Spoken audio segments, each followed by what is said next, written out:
Well, I thought I was going to be coming on here and sharing some negative news on this show, but instead we actually have some good news on the show we have to share. A special announcement coming up next on the DNVR Rockies Podcast.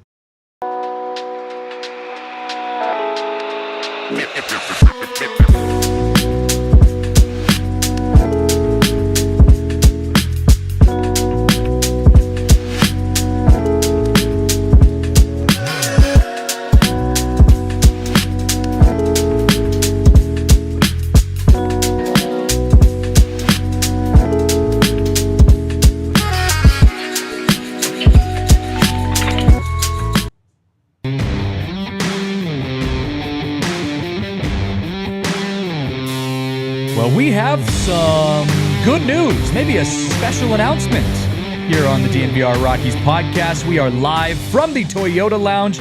It's the DNVR Rockies Show presented by Bet365. Download the Bet365 app. Use code DNVR365. Place a bet for $5. You can get $150 back in bonus bets.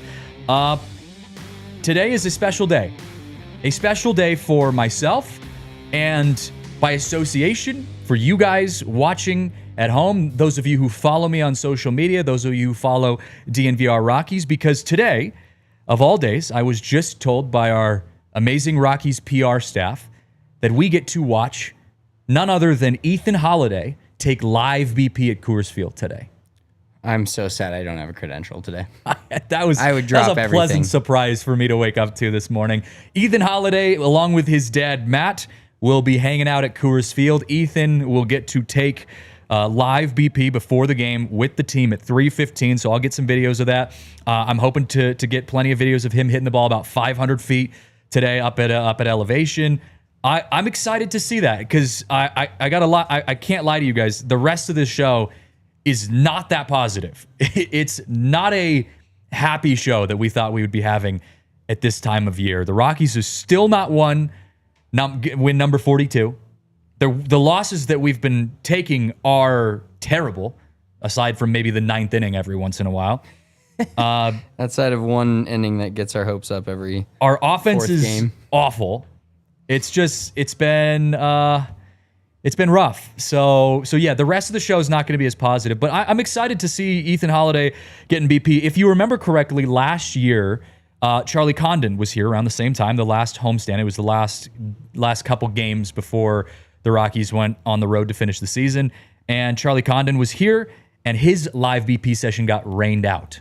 And that was a depressing way to end the season. So I don't believe we have rain in the forecast today. So we should be good to watch a little Ethan Holliday batting practice. No, I feel like it's rained every day. I feel like we moved to Seattle all of a sudden. It's just been these like afternoon, we're going to the rooftop tonight. No, it looks like just cloudy, 75, 76 degrees tonight at 6 p.m. Perfect night for Ethan Holliday to hit one onto the concourse, hit one into the Helton Burger stand. I'm so excited. And I forget, we were just talking about this before we came on. I forget that Ethan Holliday is like 18 years old, and he's going to be taking batting practice with the Colorado Rockies at Coors Field. And sure, he grew up in the Holliday household, and his brother is the number 1 overall draft pick and plays for the Orioles. His dad is, a legendary baseball player, but God, that's got to be the most insane feeling as an 18-year-old to be stepping out there. I'd be pretty nervous. I'm not gonna lie if I was him. Oh, it's still got to be a surreal experience for him, especially considering we've seen the photos of him growing up being a Rockies fan, his dad playing for the Rockies, like a full circle moment for him to be drafted by them, but now to step onto that field and take BP, where that BP might be more impressive than 15 of the Rockies' current roster players. 20 of them. Blaine Crim has an incredible batting practice. If you ever have the chance to watch BP and Blaine Crim is involved in that, we'll talk about him more later in the show, but his batting practice might be rivaling Sam Hilliard's batting practice levels. He hits the ball pretty damn far. But I'm going to get the chance to talk to Ethan and to his dad, Matt. So if you guys got any questions throughout this show that you want me to ask Matt Holliday or Ethan Holliday today, drop them in the Toyota chat. We'll have Kale, our producer, put a favorite and a little star next to it, and I'll try to get some of those questions in when I talk to them later in the show. But we got some baseball to talk about here on this show because the Rockies still, like I said, have not hit win number 42 yet. Their losses have been atrocious, and it feels like it's getting worse. Yes, the ninth inning has been decent, but the Rockies have lost 22 of their last 26. They've lost 5 in a row. So technically, on paper, they're still 3 losses away from even hitting that, 8 loss in a row mark where we can guarantee a 9th win. And they haven't, this has been since August 21. So basically a month, 2 days less than a month, the Rockies have been doing this.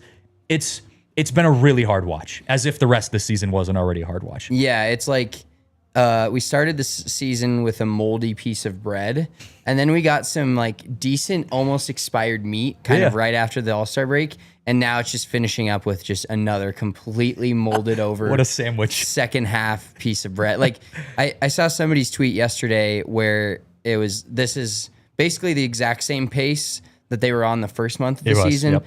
And we came into this year talking about kind of some excitement and what they were going to be, and I placed a mortgage payment on the over in their wins, but that was based on a good September last year. September last year was electric. The bullpen was electric. Some of the young guys that were getting a chance to play came up and played really well, and now we're going to enter this offseason and going into next year of like having no good feelings. I don't forecast because there's still 9 games left? 9 games left. But 3 at home against the Angels. Now, if they win game 42 tonight while we're on the rooftop, we get to display our piece of creativity that we have procured, that we've wanted to hang on this pod for 2 weeks and have been held out. But if we win tonight and get number 42 and don't break history, I should say, and become not the worst team in baseball history, my feelings may change, especially considering I'm going to have 7 to 12 Coors Lights this evening. Sure, at minimum. But still, right now, it's just like they're not going to, maybe they sweep the Angels, maybe they get swept by the Angels, but then they go to Seattle, who's just in a dead heat for the AL West. And then they go to San Francisco, who, even though they may be eliminated at that point, it's still going to San Francisco. And you think the offense is bad when it's at Coors Field, or try to go to San Francisco and see any offense. Yeah, San Francisco, the Giants, as we've talked about on this show, play the Rockies better than any other team in all of Major League Baseball. So, yeah, I'm not fully worried about it. We've talked about this before. I'm not fully worried about it yet, but what's the number before we move on? What's the number of games remaining where you start to say I'm concerned? If the Rockies haven't got win number 42, they have 9 games remaining right now.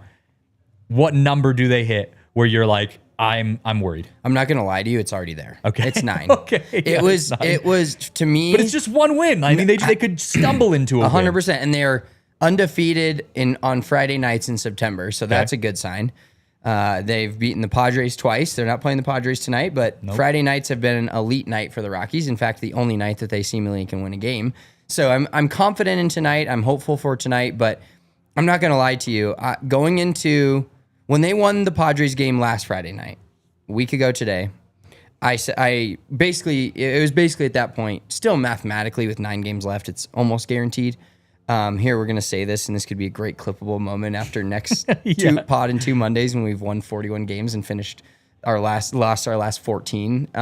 But at that point, when they won that Padres game, you're like, okay, they have 6 home games against 2 teams that are not actually in the playoff race. They're going to do it.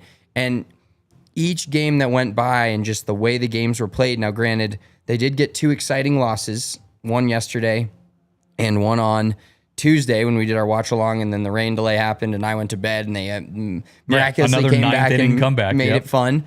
But like, honestly, I'm terrified now. After not winning one in the Marlins series, I'm officially on panic watch. So I'm gonna go a little more statistical stereotypes here.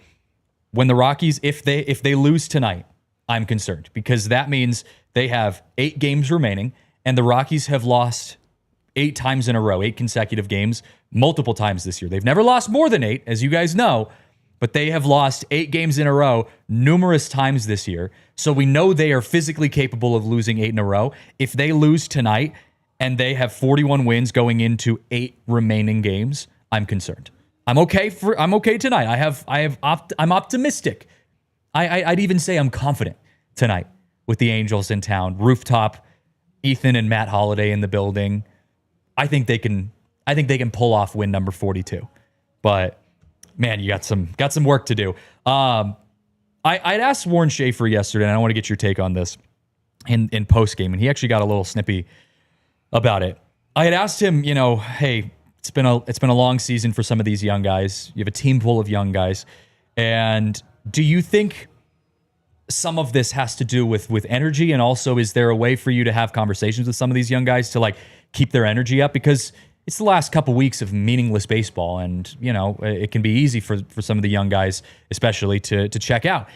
And I asked it better than that, but he basically was kind of like, these are professional baseball players, they're not losing energy, like they show up every day trying to earn their spot, like they're fighting for a roster spot. This has nothing to do with energy.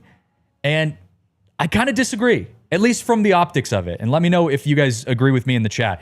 It feels like this last couple weeks or so, maybe this last month, some of these young guys are feeling the toll, whether it be physically, mentally, emotionally, or a combination of those three, of how long a Major League Baseball season is and how hard it is to show up and put your best foot forward when although you're, yes, trying to earn a spot on the team, you're kind of playing meaningless baseball in the grand scheme of things, and you're just kind of racing to the offseason. All these guys on the team right now know they're going to get an invite to spring training next year. So no matter what, you're going to get a chance to come back and earn a spot on the team next year again.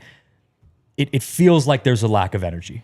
Yeah, I wouldn't disagree that there's a lack of energy throughout the club right now, but I slightly side with Warren on the fact, like, him saying they're professional baseball players, I don't necessarily agree eye to eye with that specific comment, but I do think what he has going for him right now in the energy that the players are individually showing, whether it's not, and it's obviously clearly not resulting in them winning games, is the fact that none of these guys, other than maybe Ezekiel Tovar, Brenton Doyle, and Hunter Goodman, have had a good enough year as a collective. Maybe you can throw Jordan Beck in there, Mickey Moniak, but in terms of the younger guys, they haven't had a good enough year to guarantee themselves nobody's locked down a spot for next year outside of those maybe 4 or 5 guys. And ironically, if this team was more full of veterans, like I would expect guys like Arcia and Farmer and maybe Mickey Moniak to be checked out. Not necessarily the young guys in terms of maybe they're not trying to check out. Like I don't think anybody on this team is trying to check out right now.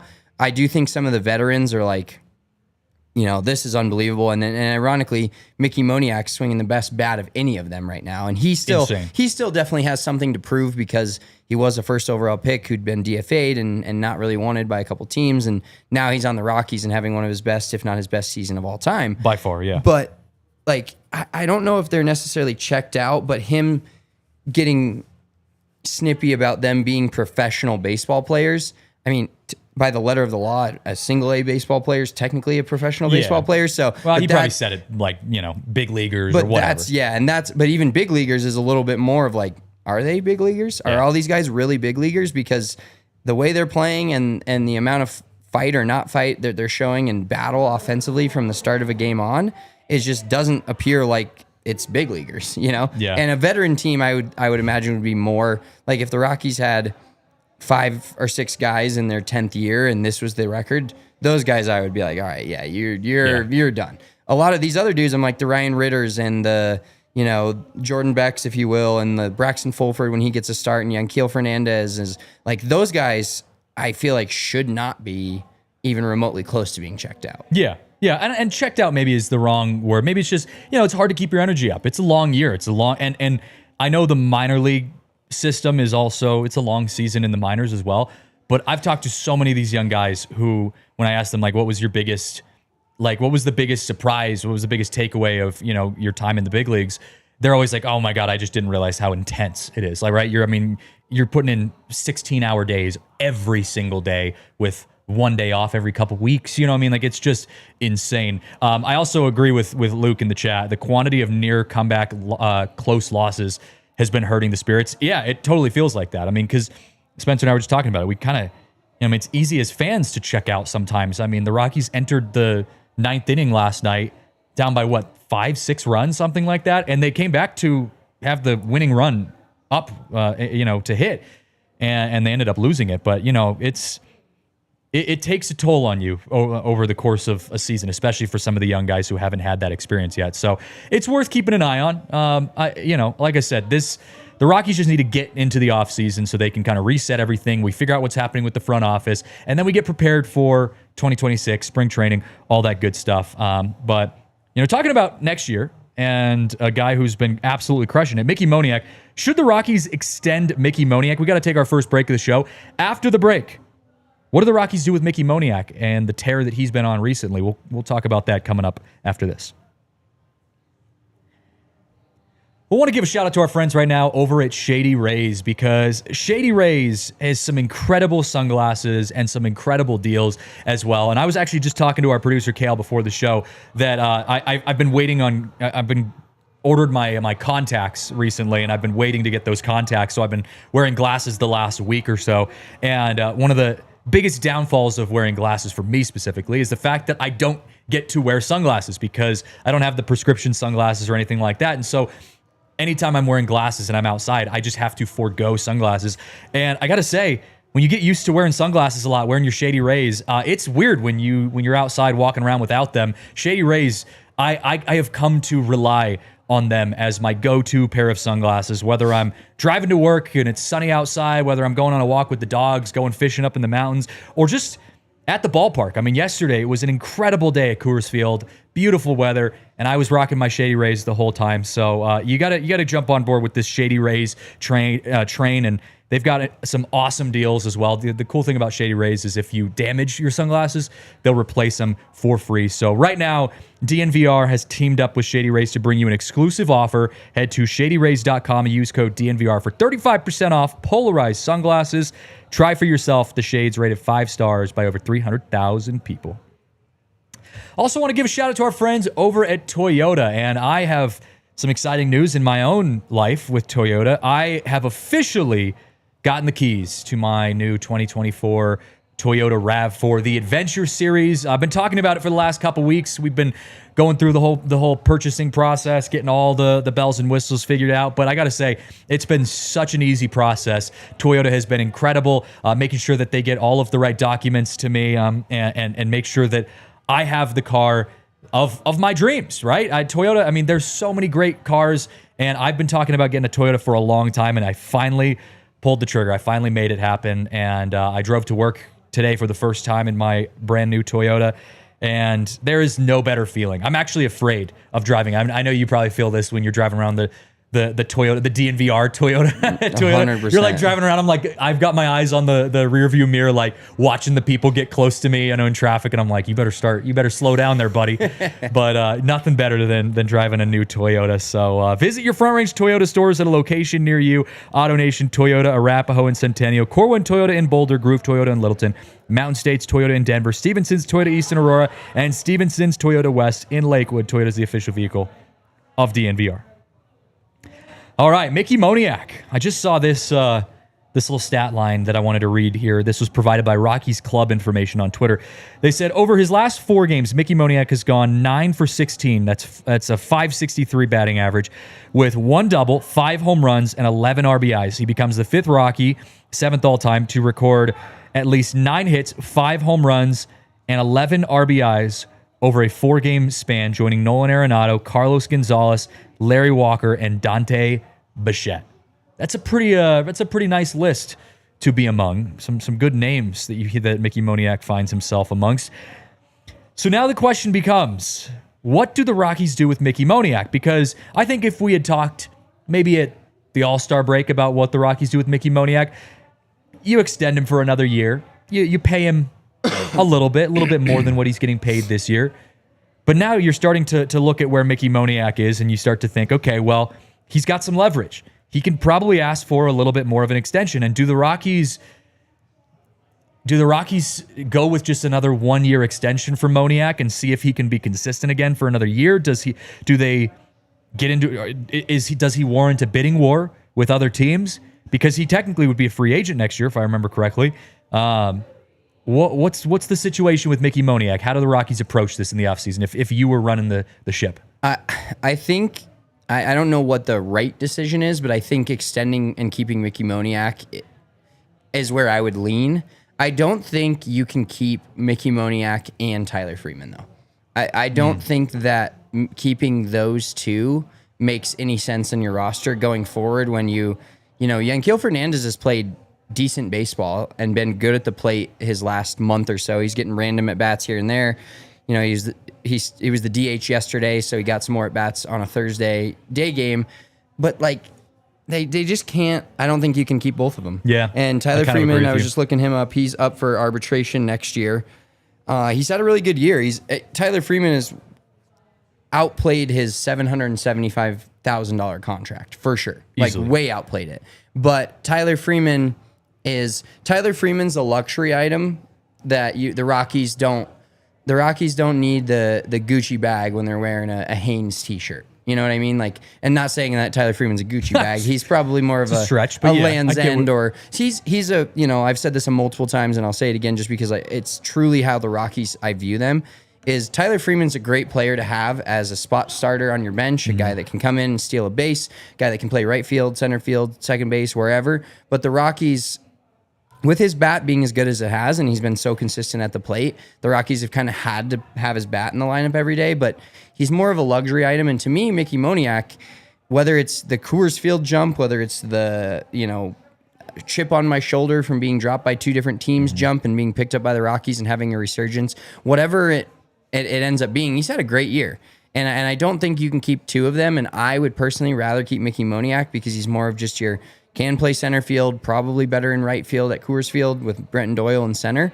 And he has the ability to hit home runs. And not that, Tyler Freeman does a lot of great things, and I love Tyler Freeman. He was one of the bright spots for the Rockies really throughout the entire season that we got to talk about.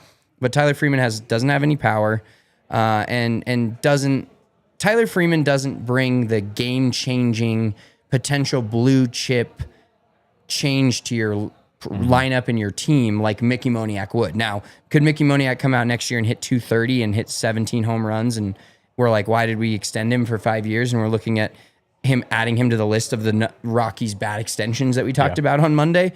Could be. But to me, Mickey Moniak's talent and ability to hit the ball out of the ballpark, ability to, first of all, another thing, he's left-handed. The Rockies are kind of littered with right-handed bats right now, so having a left-handed bat in there is solid. I hate how they manage their lefties.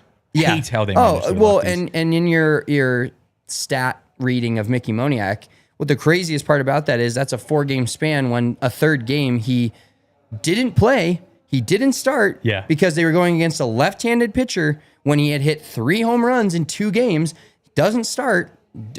Why? I don't know. I texted you crashing out about that the other day. He comes in and when hits I saw the lineup, he comes in and he like drives in more runs than the rest of the team when he came in the 7th inning. It's like, dude, what are we doing here? Just play the guy. I know. You have nothing to lose. I know you're playing the whole lefties versus lefties thing, but there's 2 reasons why I would there's one reason. There's one main reason why I would take Mickey Moniak over Tyler Freeman, or just why I would extend Mickey Moniak. Mickey Moniak's ceiling, like you were saying, is significantly higher than anyone else. I see Dinger's Burner just a couple comments ago in the chat says he's playing like a number 1 pick. And Eric, before that, asked, could he be a potential all-star in 2026? Yes, Mickey Moniak is playing like a number 1 pick, albeit late for his standards, but he's starting to play like that now. And also, yes, he could be an all-star in 2026. I'm not saying that he will, but his ceiling, he has the ability to do that. If Mickey Moniak all of a sudden goes on a run like he's going on now, but next year at the beginning of the season, he's in that conversation. So I think Mickey Moniak, he also brings an older, I wouldn't say veteran presence, but he's got more of a cool-headed veteran vibe to him than some of the other young guys.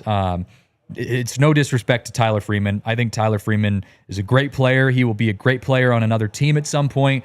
And look, maybe the Rockies do keep both Tyler Freeman and Mickey Moniak. I agree with you. I don't think they can do both. There's been people out there that say, Mickey Moniak's sub 400 on base percentage is not good enough and that kind of thing. I understand there's still some areas of his game that could use improvement, but at the same time, the ceiling is still significantly higher for him, and he's showing that every single game he's playing. He's crushing it. Yeah, so it might until he gives me a reason to think otherwise, I'm cool with it. It might be a little bit of an overreaction to his last 3 games or 4 games, but Mickey Moniak penciled in as the starting right fielder in 2026 makes me feel pretty good. I feel really good about that. If, there's some pieces around, or who knows, this roster could look entirely different with a new GM and a new potential manager, and you never know what we're going to get in March of 2026. But right now, and even overreacting a little bit, even 2 weeks ago, even before this 4-game tear a week ago, if you said, hey, they're going to extend Mickey Moniak, give him somewhere in the neighborhood of $4 to $5 million a year for a couple of years, and he's your starting right fielder in 2026, feel great about that, because while you said he does have the veteran feel, you still look at him, he's 26, 27? 26. Like, that's crazy. And he's like the oldest player out there on the field half the time. Except, who's ruined that this last week or so, 2 weeks? Blaine Crim is 28. Oh, yeah. Blaine Crim is all of a sudden the wily veteran that's played the least amount of games at the MLB level of any of them. Speaking of Blaine Crim, I want to change gears here real quick before we have to hit our next break. Who the hell is Blaine Crim? I know we're talking about what the Rockies need to do with Mickey Moniak next year. Where does Blaine Crim play into all of this? Is he better than Warming Bernabel?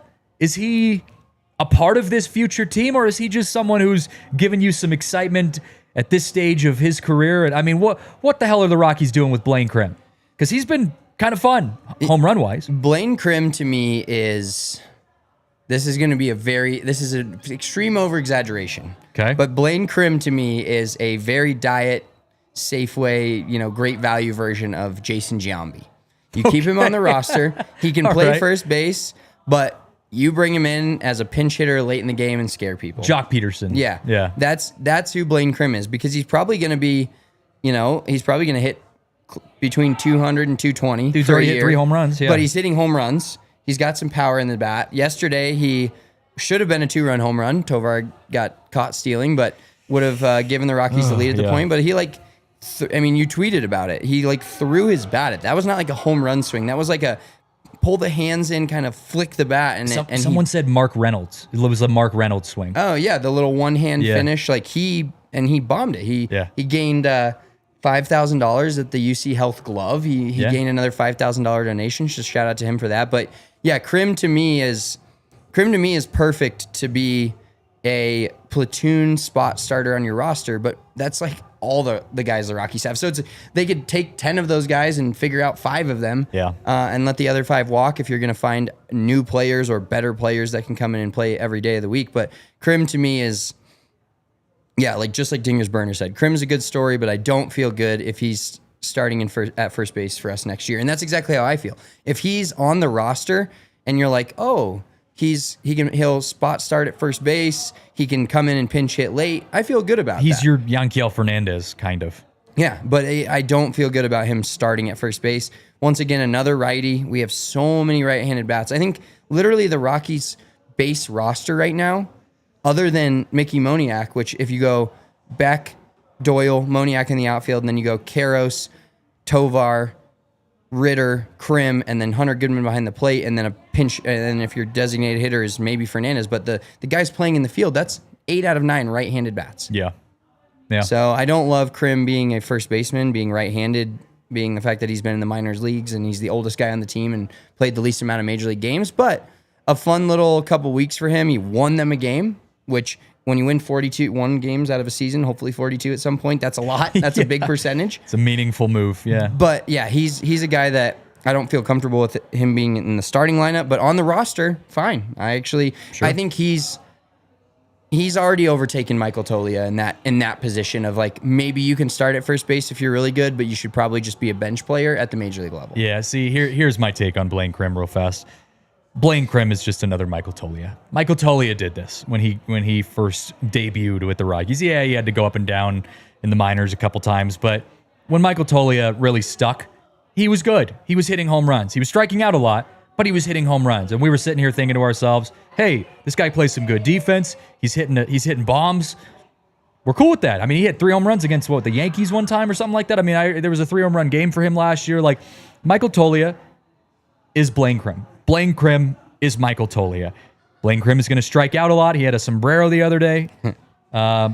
But he has 6 hits in the majors this year, and 3 of them are dongs. And 3 of them are dongs. That is and an how many elite strikeouts does he have? I haven't percentage. even looked, but he's got to have up there in strikeouts. But yeah, whatever. He's fine. I'm excited. I'm excited to see him play at the last few games of this season. Totally fine with me. I agree with you. I don't think if he's starting at first base, I don't feel too good about that. He's a spot start at this point. But yeah, but we got to take our next break of the show. After the break, Bill Schmidt did confirm one thing about 2026, whether he's GM or not. He confirmed one thing about 2026.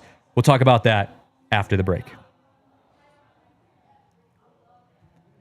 Want to give some love to our friends right now over at Bet365, because at Bet365, we don't do ordinary, and here on this show, we have what's called an anti-Rockies parlay, which it's been pretty anti-Rockies because the Rockies have lost 22 of their last 26 games over the last month. So final home stretch while we are still on the show, because next show on Monday, the Rockies will be on the road. What do you got on the Bet365 app? Use that code DNVR365. So I'm going full Rockies positive. Oh. I'm going full, not bold an move. Anti-Rockies parlay, a pro-Rockies parlay. Let me get logged back in because I just submitted That's bold. this bet. It's bold to go pro Rockies on the Bet365 app for the last home betting show of the season. I'm putting all my stock in the fact that they've played really well on Friday nights. Just feels we're going to be there. Last two rooftop clubs have been electric. My boy Bradley Blaylock on the mound. Blaylock, I'm not as comfortable with. So we're going to go pro Rockies hit runs RBIs parlay,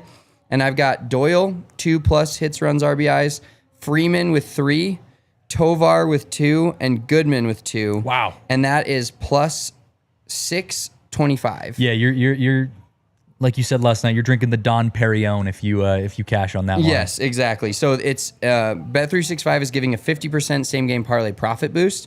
So lock those in. Doyle 2+, Tyler Freeman 3+, Tovar 2+, and Hunter Goodman 2+. Mickey Moniak wasn't on there, so that's why I didn't take him. He would be one of my other guys. I stayed away from Jordan Beck after he struck out more times after than he I lost could count you the yesterday. game yesterday. Yeah. So I'm going Dovar. I'm going Dovar, Freeman, Goodman. Love it. Those four. Lock it in. Use that code DNVR365 when you sign up. Must be 21 or older and physically located in Colorado. Please gamble responsibly. If you're someone you know has a gambling problem and wants help, call or text 1-800-GAMBLER.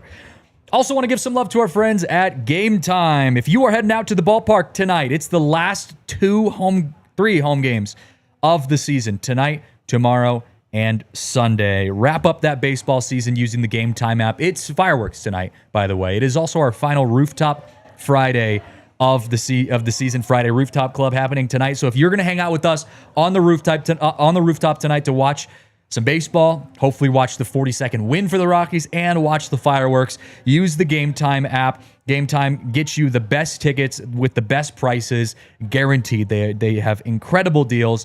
Game Time ticket coverage, 360-degree seat views. You cannot go wrong with the Game Time app. And the cool thing is, all of the fees and taxes are included, so when you go to check out, you know exactly how much you're going to pay. There's no surprise fees involved. So take the guesswork out of buying MLB tickets with Game Time. Download the Game Time app. Create an account. Use code DNVR for $20 off your first purchase. Terms apply. Again, create an account. Use code DNVR for $20 off. Tap, ticket, go. Download the Game Time app today. I got the tickets yesterday for my mom, my son, and I on Game Time. $17 a piece, row 19 of section 114, right by the Rockies dugout. And it came with $10 in power. It was a $10 power ticket. So you got $30 in free concessions. Nice. And ironically, dude, this is just Colorado for you. Yesterday was one of the most perfect days of the ballpark I've had in a while, just weather-wise. It was like Sun, mid-70s. shade, it didn't matter where you were sitting. But perfect. we were in the sun, and Colorado is just, obviously high elevation, thin air, close to the sun. It was so hot, we kept like moving. And granted, you have a 2-year-old. Really? Yeah, we moved to the shade twice. My mom's old, my son's young, so they're both not Hope very. She doesn't like, watch the show. They're like, she knows. But like they wanted to move out of the sun 2 different times. So we moved to like row 27, and then the sun started hitting us again, so we moved again. So I actually left the press box at one point and went on a walk around the concourse because I was getting cold. I was getting chilled in the shade, but it was perfect. Like if you had a little bit of a layer on, you could rock in the shade, but it also, if you were in the sun, it was beautiful day at the ballpark yesterday. But we're looking on to 2026 because this year is a bust. Obviously, we're excited to see Ethan Holliday taking BP. If you are joining us late on this show, I confirmed at the beginning of the show, Ethan Holliday, along with his dad Matt, although Matt will not be taking BP, but Ethan will be taking live BP with the Rockies before the game today. I don't think that is open to fans. I don't think you can get in early enough, but I will be there. So. Follow the DNVR Rockies on socials. We'll have all of the videos of him hitting 500-foot bombs at Coors Field. But Bill Schmidt, we got some confirmation on at least one storyline for 2026. I think Schmidt's a little hesitant to confirm too much about 2026 because, let's face it, we don't know if he's going to even exist in 2026 in the Rockies world. But we did get one confirmation. Charlie Condon will be invited to spring training officially in 2026. So I know it was probably already, we all had a pretty good idea that was going to be the case. Condon's already in the Arizona Fall League. He's doing that here soon, but it'll be good to see Charlie Condon playing professional baseball, like real big league baseball in spring training in 2026. Do you think that there's, obviously it's an eye test thing, and you're going to see how he's going to have a whole bunch, if he has like, let's say, hopefully 50 to 100 at bats in spring training over a month. Do you think there's a number in your head or just a general view of what he would have to do to make the major league roster? Now, granted, we don't know if they're bringing anybody in to play first base, but like really the fact that they have Blaine Crim and Michael Tolia are the two guys that are playing first base at the levels above him, and there's not a lot of, and Warming Bernabel. I shouldn't forget about our guy Warming. Sorry, he should be the starting first baseman next year. He's my pick to be the starting first baseman. But like Condon, is there a world to you where Condon plays so well in spring training? They're like, oh, what do we just got to do it? No, I really don't think so. I think the Rockies understand that there's no reason to force him because, like A Wolf says in the chat, 2026, yeah, might as well be looking at 2036. Yeah, the Rockies are a long way out. 2026 is not going to be a playoff year by any means, but at the same time, I do think it could speed up his ascension to the big league club. I think there's a very good chance, assuming Charlie Condon is healthy in 2026, that he starts the year in the minors and gets called up to the big leagues at some point in 2026. It could even be early in the season, like we saw Chase Dollander getting called up a couple weeks in. But I do think the Rockies will start the season without him on the roster, unless the dude's hitting 800 through all of spring training. That would be insane. Yeah, he just goes on a tear, hits like 450 or 500. Where he gives you no other choice. Right, yeah. There is a number, but most likely it's going to be, he's played a good amount of Double-A ball. Like he'll be in Albuquerque and kind of just sitting there waiting, and then they'll have the Condon card that they can pull out and put that Condon right on the whole Rockies roster. And I was waiting for you to go there. Excite us, excite us, and then we can put the Condon on mid-May maybe. Yeah, jump on the Condon train mid-May. The other thing I would look back on. Zach Veen. You remember how good Zach Veen had a spring? You remember how good of a spring training Zach Veen had? He was spring training MVP, and I don't remember his exact numbers, but he was playing well enough where we all thought he earned it, and they chose to start him back in AAA. So that's kind of also why I'm like, yeah, Charlie Condon's probably not going to, like I said, he'd have to be putting up some insane numbers to get the call. But like I said, it's going to be exciting to see him play some real good baseball in 2026 in Arizona. That'll be a lot of fun. For those of you asking, Ethan Holliday will not be there in spring training next year. He's still a couple years out, but we get to see Charlie Condon. I'm excited. I'm excited and nervous that we get, because I see what happened with Chase Dollander, and yes, Chase Dollander, it's not like we've written him off by any means. He could still be a very good pitcher. But I don't think the hype is what it was before we had seen him at the big league level. He looks like he could still be really good if he fine-tuned some things. But there's a little bit of doubt in my mind of maybe he doesn't have it. Maybe, just maybe, Chase Dollander isn't what we expected him to be. And so, yes, I'm very excited to see Charlie Condon in 2026, but I'm also like, man, what if? Maybe the Rockies are just giving me too much PTSD, but what if he shows up and he just doesn't work? How down bad could we be? It is scary. More than we already are now. It's scary to think about, but I think the thing that we're kind of forgetting, and obviously, leading off the show, and Ethan Holliday is going to be taking BP at Coors Field today. Like, Condon was Holliday before Holliday became a Rocky and turned into the exciting prospect. Like, Condon was a potential franchise cornerstone changing player, and we've kind of, for lack of a better word, forgotten about him because of Ethan Holliday. So if you kind of you rewind to before the MLB draft, where Condon was the blue chip player that we were all looking forward to seeing, I think it gets you even more excited to think that he could break the, next March or late March, early April, could be actually at Coors Field hitting baseballs. Yeah, no, could be in our near future. I see A-Wolf and Eric Simmons in the chat talking about when the Rockies could possibly be a competitive divisional team, maybe a wild card team. I agree, it's a long way out. Maybe I don't think it's 2038, but you know what I would love? I saw this because the A's aren't making the playoffs this year, but the A's are such a fun bad team. They have some guys on the team that are just like some of the most fun players in all of baseball this year. Nick Kurtz, you've got some good pitching. I know you got rid of Mason Miller and all that kind of stuff, but like, I just want to be a fun bad team. I would give so much to just be a competitive bad team.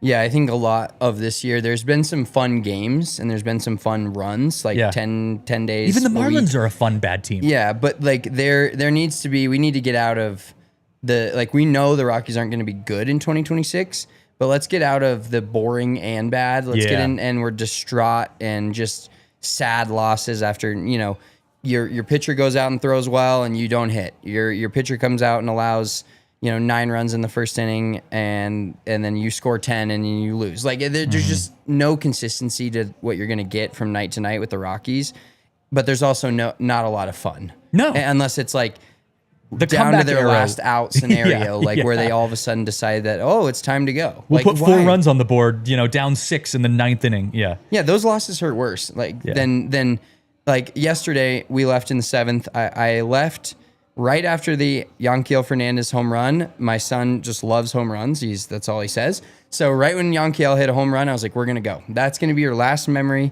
of the 2025 Rocky season. He walked out of Coors Field. He said, bye-bye, Rockies game. And I said, yep, we won't see you till next year.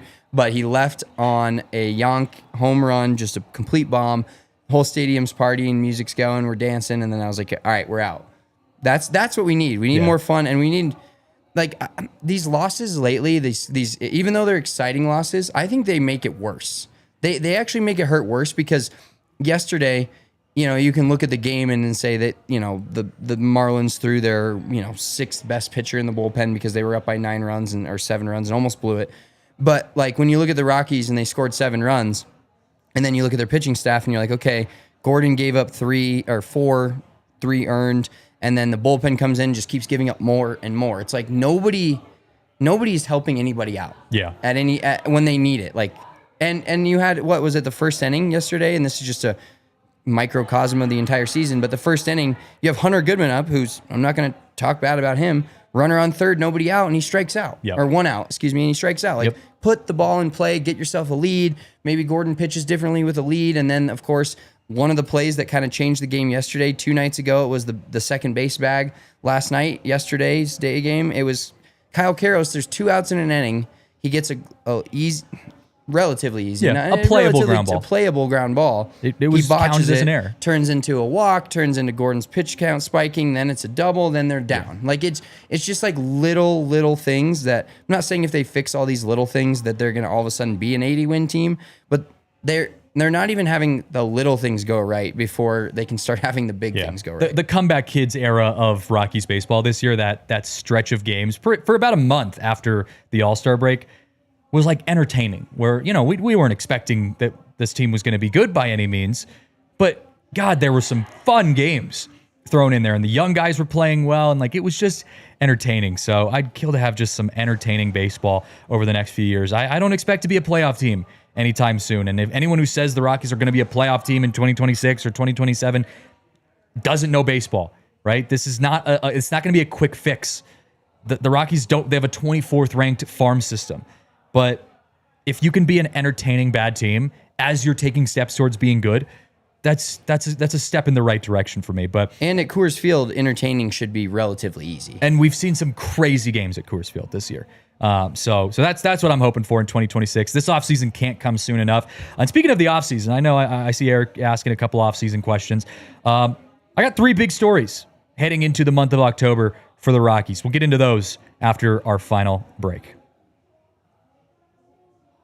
Okay, nice quick little pause there. 3 big stories heading into the month of October. But before we get into that, I got a quick random trivia. I had someone ask me this in the press box, and I want to ask you this and see if you can get this correct, because I totally forgot the answer to this. Do you remember who the first ejection of the season this year was for the Colorado Rockies? Was it Nick Martini? No, it was not Nick Martini. It was in the Nick Martini era. It was in that early first couple weeks of the year, and it was an under the table kind of ejection that happened. It was Tyler Freeman. Nope. It was. We didn't even see it happen. We just heard Drew Goodman say it when they came back from commercial break. Do we know what series it was? I don't remember what series. I'll give you a hint. It's someone who is not currently active on the team. But he's on the team. He's on the team. He's on the roster. He's on the roster. He's on the IL. On the IL. This should be easy, but I'm like blanking on it. Farmer? It wasn't Farmer. Bud Black? Bud Black. Yeah, no, it wasn't Bud Black. Chris Bryant was the first official ejection this year. Really? I was in the same boat. I had no idea. Oh my God. I do remember. I remember coming back from a commercial break and Drew Goodman saying, "Yeah, Chris Bryant got ejected, arguing balls and strikes at the end of that play, at the end of that bat." And then we just glossed over it like nothing happened. But yeah, I think it was Kevin Henry who reminded me. Chris Bryant, first official ejection of 2026 or 2025. You remember that guy, Chris Bryant? Well, honestly, like his name didn't even. I'm looking at the the rundown and seeing his name, Who? and I didn't.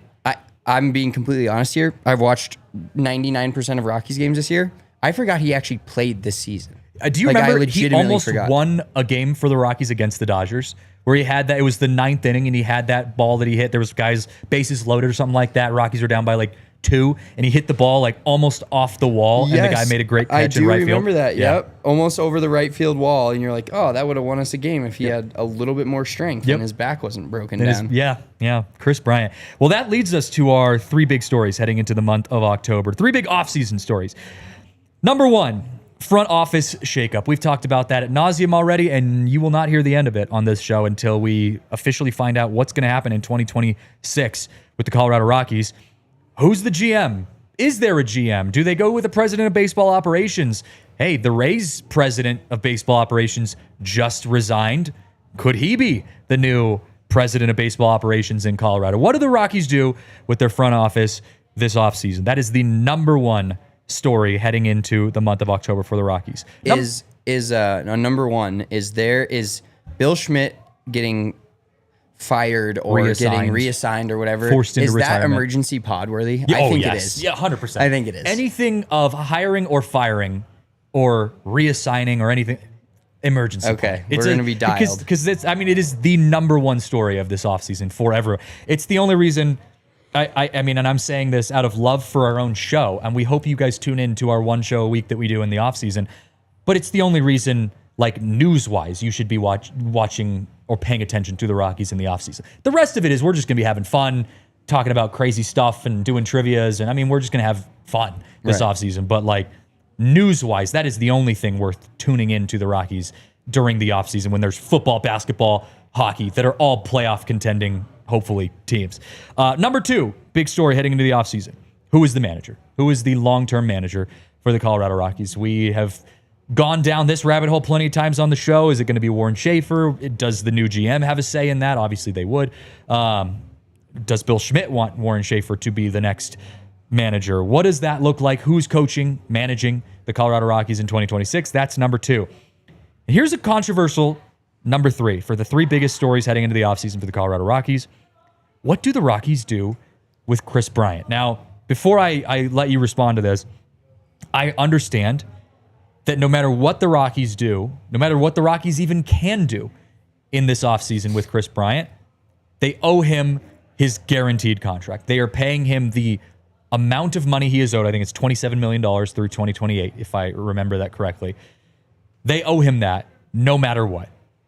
But I do think there is a spotlight on how the Rockies manage or are able to manage legally that roster spot. Because I think you're at a point right now where Kris Bryant, no one expects him coming back. No one's going to even say that in the offseason. You know, Bud Black saying, oh, we expect Kris Bryant to be our veteran slugger. That has gone out the window. The dude has degenerative disc disease, if I'm calling that to memory in the right way. It's not like, oh, he just threw out his back. You need to give him some time and he'll be back. It's the writing is on the wall with Kris Bryant. So I think it's on the Rockies this offseason to legally figure out, talk to their lawyers and figure out, what can we do? We have to pay him no matter what, but can we release him? Can we let him, can we have a conversation with him saying, hey man, can you just retire? You know, we don't want to have to fire you. We don't have to release you. Just retire and save us all the hassle. Like, how do you handle that? Because you need to have that roster spot open. Yeah, I think how the Rockies handle the Kris Bryant situation is actually, it's much deeper than the fact that you made a bad signing, he didn't work out, you're paying him a lot of money, which the Rockies don't typically do for free agents, and he just hasn't been good here. I think this has a much deeper meaning that we can just look, across the city and see what the Broncos did when they no longer wanted Russell Wilson and decided that was a bad decision, decided he wasn't good enough, and they ate the money. And I think the Rockies doing the same thing with Kris Bryant is huge in the fact that it doesn't change the play on the field. But to me, if the Rockies release Kris Bryant or say, hey, we're going to pay you, you can go away, we just want a roster spot, we want to move on and admit defeat and admit we made a mistake, that to me signifies a culture shift in the entire organization. I agree. Exactly like it did with the Broncos. Like, yes, they were paying Russell Wilson money. Yes, they apparently had the worst roster in the NFL heading into last year, according to some pundits, and then they make the playoffs. Now, I'm not saying that the same thing is going to happen for the Rockies, but they literally said, we are making a change here. I do not want this guy here. I do not want this guy on the roster. I don't care what it costs. We're moving on from him, and we're going to eat it they're still eating it now until next year, and then we're going to move on. And look where the Broncos are because of it. They're now back to a team that contends. They got some pieces in place, and maybe the Rockies can do the same thing, but on a base level of making the decision. And the Rockies are not very good at admitting defeat and admitting that they made a bad decision. That's one of my biggest pet peeves about them. And I think that's honestly the reason a lot of people, because of what they've said in interviews, what they've said in press conferences, what they've said to you at lunch and winter meetings, like there's a sense of delusion from Rockies management that we made the right call, but then it just didn't work out. And that'll happen. It'll happen to every front office in every sport. But when you constantly do that, and you constantly say that you made the right decision or feel that you made the right decision, you're just bad at making decisions, and then it just continues. So to me, them letting go of Kris Bryant, even if they have to pay him, signifies a culture shift in the fact that they're going to find someone else to take that roster spot, they're going to eat the money, and they're going to move on from a bad decision instead of trying to talk it up and say, for the third year in a row, we really hope, and we don't have to hear this again because Bud Black's no longer here, we really hope KB's the veteran slugger. Like, I do not want to hear that again going into spring training next year. We need what is it? I think it's Altitude Sports that plays that clip like over and over whenever they talk about the Rockies. We need that retired. Yeah, I agree with you 1,000%. It is you have to, in every way, not just Kris Bryant, but in every way, you need to close the book on everything before 2025. 2025 and prior, you need to close the book on that. You need to start from scratch. You need a new GM, maybe a president of baseball operations, a new manager, or Warren Schaefer if you deem that he is the right fit for that job. But I'm okay with a new manager too if you go that route. You need a new scouting department. You need to get rid of your big albatross, signing in Kris Bryant, and you need to start over. Everything that's happened that's led up to 2025, where the Rockies are still tied for the worst team in the history of baseball, has been absolutely terrible. It's been a whatever decisions have been made to lead to this moment have been the wrong ones. Even if you've gotten little wins in Mickey Moniak, Tyler Freeman, all those kind of things, sure. You're still the worst team in the history of baseball. So close the book on everything prior to this and start from scratch in every possible way. And the start of that, along with the front office shakeup, is closing the book on Kris Bryant, admitting that that was the wrong decision and saying, we're moving forward. We wish Kris the best. Goodbye. And we're going to look towards the future. Our future is two guys specifically, Ethan Holliday and Charlie Condon. And we're building our team around those two players. And whoever we hire to do that, the new GM, the new president of baseball operations, manager, whatever, is built around those two guys that we have invested our future into. Yeah, and you're signifying a change in the organizational values of draft and develop, which they say they're going to be. Well, if you say you're going to be something, then go and try to be it. Like if they fail again, then you failed. But don't continue to, cast this veil out to fans and everybody that follows the Rockies and say we're going to be a draft and develop team, and then you go sign a Kris Bryant and it doesn't work out. You keep going and signing the Orlando Arcias and the Kyle Farmers and playing them more than you should, and they don't work out. Like if you were telling us your draft and develop team and then you allow all the guys you've drafted and developed to actually play and figure out if they're good or bad, which we still haven't figured out. There's still so many question marks on this team. And it looks like a lot more bad than good. Yeah, and 100%. And none of it looks like eye-poppingly good. You're hoping that Condon and Ethan Holliday are those two guys. That those are the two guys that you're like, yeah, see, we drafted this guy, we developed this guy, and now he's in the major leagues, and he's that guy. He's a dog. And you don't have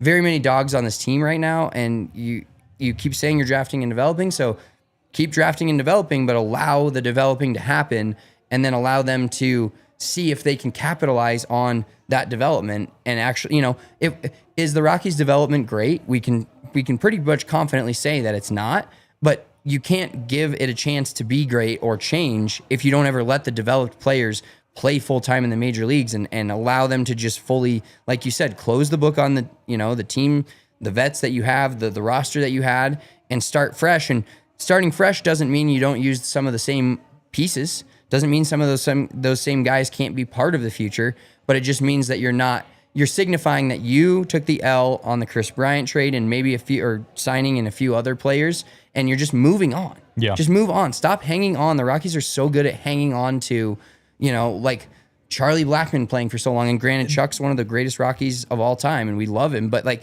they're just like, oh, we had Charlie Blackmon last year, and then we were just letting him play all the time because it's like a swan song, and we don't care, and we're not good. They're afraid of taking risks because when you don't have the cash flow that the Yankees, the Dodgers, those teams do, you have to be more calculated, but you still have to take risks. Any business owner knows that. And here's what I want to see when the Rockies play. What's their final game of the season? Is it September 27th? Sunday. It's against the Giants in San Francisco. The 28th. Is it the 28th? So let's just say Sunday, September 28th. Sunday, September 28th comes.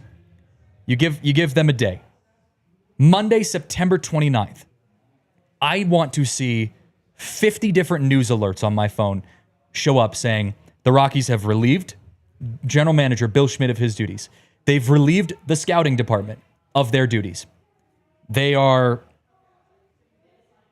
releasing Kris Bryant and Dick Monfort or Walker Monfort, because we've been told that Walker might be taking over some of Dick Monfort's roles as well. One of the Monforts is going to be giving a press conference Monday afternoon. You've had all season to prepare for those decisions. We knew the Rockies were the worst team in the history of baseball on pace for in the first quarter of this year. And yes, you've gotten a little bit better after the All-Star break. But the reality is still the same. You're still sitting here with 2 weeks of the season left with 41 wins. You're not going to win more than 45 games, most likely. The Rockies are still going to be one of the worst teams to ever play baseball in the history of our beautiful sport. You've had all season to stew in that. The Rockies should have decisions already made so that Monday, the 29th, shows up and we get 50 alerts on our phones saying the Rockies have made XXX decisions. And now we know what we're going to go, and we're going to spend the rest of the offseason figuring all of that out so we're ready for 2026. Yeah, and I'm hopeful for the exact same thing. And I'm, as much as it sucks right now, I mean, it sucked the whole season watching them lose almost every game, but I'm hoping that this September where there's not the exciting September that we had last year and a lot of exciting players and good bullpen and all the other things that have happened. I'm hoping all of that preludes the 50 notifications on Monday the 29th. Yeah, and just real quick, I want to wrap up this thought, but we are heading into overtime. So if you're watching on television, head to thednvr.com to continue our conversation. But just to wrap up everything that we're saying in all of this, I think it's fair for fans. I'm putting that lightly. It's very fair for fans to be upset this offseason. We are frustrated, and we're as homer as it gets when it comes to the Rockies. We talk about the Rockies with our purple glasses on all the time. But at the same time, we need to be critical, outspokenly critical, of what we've seen in the 2025 and prior Colorado Rockies. Because this offseason can't be just we're just going to kind of push things around here and there, and we'll just hope it gets better in 2026. Things need to change. The Colorado Rockies as an organization are dysfunctional. And that's not hyperbole. I'm not exaggerating saying that. So in order to change the optics of the Colorado Rockies as an organization, and in turn change the outcomes of the Colorado Rockies as an organization, you have to start by taking initiative, making challenging decisions like a front office shakeup, and like doing it quickly, not waiting until the month of December to shake up your front office. Doing it tomorrow or the 29th. The day after the season ends, because you've had all season to figure this out. Don't wait around. We're not twiddling our thumbs. This is urgent. The city of Denver, the state of Colorado, deserves an organization and an ownership that puts their best foot forward and is aggressive about that, and doesn't just sit back because they don't want to lose money or whatever. No, you own the Colorado Rockies. Go out and give the fans what they deserve. So that's, I need to see some of that popping up here soon, because we've been waiting around for a long time to see urgency. And it's constantly boiling over for us too. It's just like that. We get excited about little things here or there, and you kind of feels a little better for a moment, and then you realize the gigantic steps it's going to take. And it's not only that part that's daunting, is the gigantic steps they have to take to get back to being a winning organization. It's, will they do it? Yeah, that's the sad part. They you don't trust them to even consider doing it. You just think that they're going to continue on the same crazy bad path that they've been going down. They go. It's like if somebody is an addict and they go to rehab 10 different times and then they just go right back to where they were. Yeah. That's what we're dealing with. You gotta, if you're going to build trust, to go off of your analogy there, if you're going to build trust in those people around you, the fans in this case, then you've got to start by showing the fans that you can be trusted again, that you're going to do things the correct way, that you're going to handle things the right way. Rays fans, they trust their front office, because their front office has shown time and time again that even though they don't have the biggest payroll in the world, they're going to go out and they're going to do the best that they can with that little amount of money that they've been given to run a baseball team. So, nice little rant there to end the show. We got to head out to Coors Field, because I got to go watch some Ethan Holliday out at Coors Field. So hope we get to see you guys at the Rooftop Club tonight. Friday Rooftop Club, final one of the season.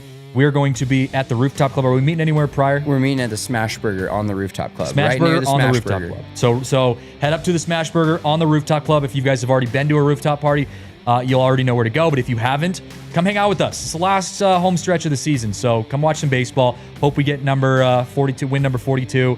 Spence and I will be there. Some of the other DNVR folks are going to be there. It's going to be a good time. So come hang out with us there. It'll be a lot of fun. We appreciate you guys hanging out with us in the chat. I'll be talking to Ethan and Matt Holliday before the game, so I'll be sure to toss them some of your guys' questions. Follow us on the socials, DNVR_Rockies. Shout out to Kale for producing, making us look good.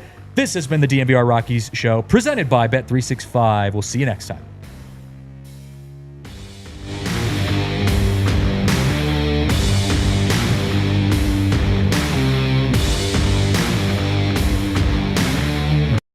We all silly like the mayor.